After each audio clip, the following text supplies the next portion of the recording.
Oyuncak da. Biraz açık oyuncak, biraz çantalı oyuncak.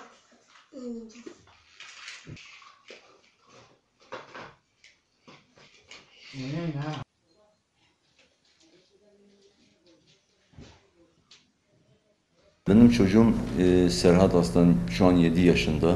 Geçen sene 23 Temmuz 2018'de beyin kanaması geçirdi. İstanbul'da misafirliğe göndermiştim çocukları. Serhat geçen sene ana sınıfa gidiyordu. Kısmet olsaydı şu an bu sene 2. sınıfa geçecekti. İstanbul'da misafirliğe gitmiştiler. Biz gece saat 22 sıralarında 112 ambulansı çağırdık.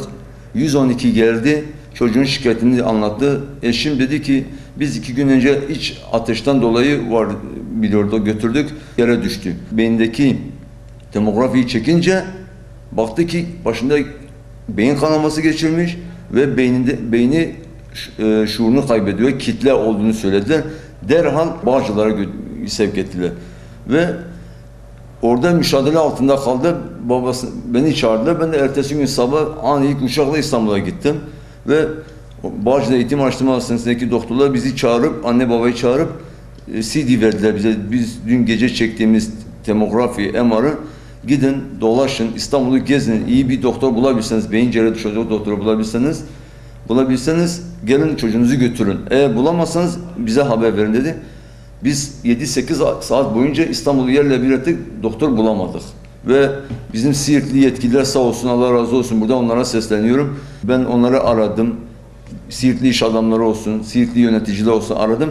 Sağ olsunlar, hiçbiri bana oralı bile olmadılar. Ben burada onları kötülemek amacıyla demiyorum. Ama kendi reklamını da yapmasınlar. Bir vatandaşına yardımcı olamıyorsa, el ele bir çocuk, 7 yaşında bir çocuk kanser hastasıysa, bir doktor açısından, bir ünite kan açısından yardımcı olmayacaklarsa lütfen Allah rızası için ben burada onlara sesleniyorum. Çıkıp kendi reklamını yapmasınlar. Benim memleketimde 400 bin nüfuslu şu an en az bir rahatlıkla 300 aile kanser hastası aile var.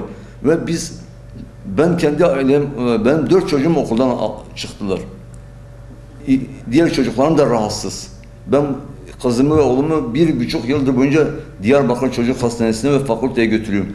Çocuk gastrolojiye götürüyorum. Çocuk hematolojiye götürüyorum. Çocuk alerjiye götürüyorum. Çocuk onkolojiye götürüyorum. Orada her hafta 2 defa Diyarbakır'a götürüyorum. Benim memleketim 400 bin nüfusluysa bana 5 yıldızlı hastane yapmış. Ben hastane ne yapayım? Doktor olmadıktan sonra. Bana doktor lazım. Ben hizmet istiyorum. Ben para istemiyorum. Gelsin, benim yukarıda bir evim var. Doktor getirsin, ben ona sağlık ocağı olarak onlara hibe edeceğim, hediye edeceğim. Ben burada 1,5 sene İstanbul'da çektiğim rezillik, kebaze, ayrımcılığı gördüm. Ben hikayemi anlatsam sabaha kadar bir kitap yazarım. Şu an benim çocuğum pimi çekilmiş bir bomba gibi.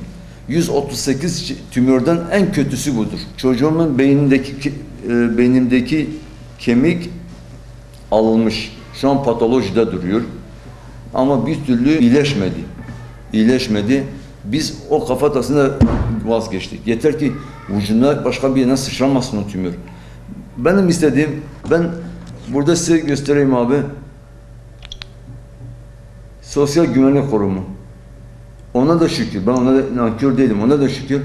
Ben sevk alıyorum İstanbul'dan. Buradan sevk alıyorum.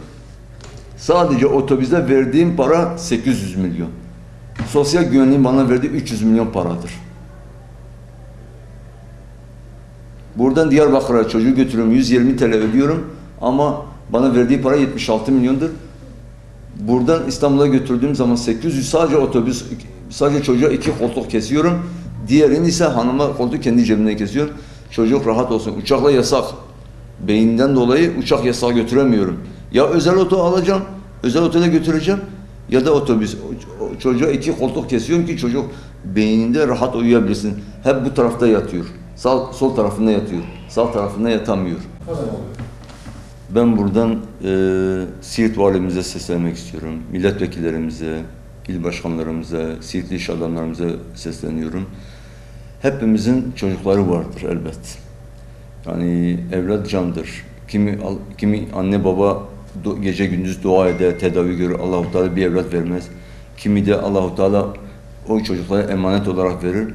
Biz çocuklarımızın geleceği için, çocuklarımıza iyi bir tedavi vermesi için elimizden gelen çabayı göstermeye razıyız. Ancak ben doktorlar çocuğum için pimi çekilmiş bir bomba gibidir. Bu çocuğun bir an önce kalabalık ortamda uzaklaşması, özel bir teşekküllü bir hastanede tedavi görmesi ve şu an 4 defa beyinden ameliyat oldu, sırt omurilikte bir defa ameliyat oldu, 5 ve yarın bu tümörün nereden, gözden mi, kulaktan mı, karnından mı, bağırsaktan mı, nereden çıkacağı belli değil. Ben burada Allah rızası için yetkililere sesleniyorum. Bir anne babalara sesleniyorum. Bu çocuğumun burada çünkü doktorumuz olmadığı için, Güneydoğu'da doktor olmadığı için dışarıda tedavi görüyoruz. Ve şu an benim diğer çocuklarım ve eşim şu an bir senedir İstanbul'da yaşıyorlar. Ve tedavi için yani bu konuda siz de bir anne babasınız, evlat acısı, siz çocuğunuzun bir parmağını bile acıtmak olduğu zaman içine sızlıyor değil mi? Artık bu çocuk daha 7 yaşında beyin kanseri hastasına yakalandı. Yani Rabbim hiç kimseye evlat acısı göstermesin. Hoş bir şey değil. Şu an konuştuğum zaman tüylerim diken diken oluyor.